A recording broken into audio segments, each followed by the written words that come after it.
এই ভিডিওটি যদি আপনাদের কাছে রাতের বেলা আসে তাহলে প্লিজ এই ভিডিওটি স্কিপ করতে পারেন। এই ভিডিওটি রেকর্ড করে একজন প্যারানর্মাল অ্যাক্টিভিটি হান্টার।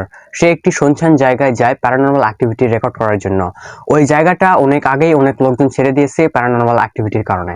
তো এই লোকটি যখন সেখানে গিয়ে ভিডিও করা শুরু করে তখন তার সাথে এমন কিছু ভয়ঙ্কর ঘটনা ঘটে যেটা দেখলে আপনাদের গায়ে লোম দাঁড়িয়ে যাবে। তো চলুন ভিডিওটি দেখে আসি।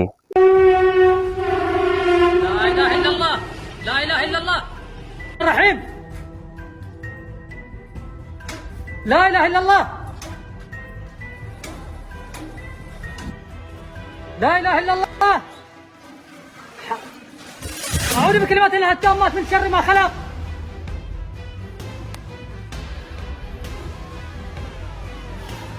حصنت نفسي بلا إله إلا الله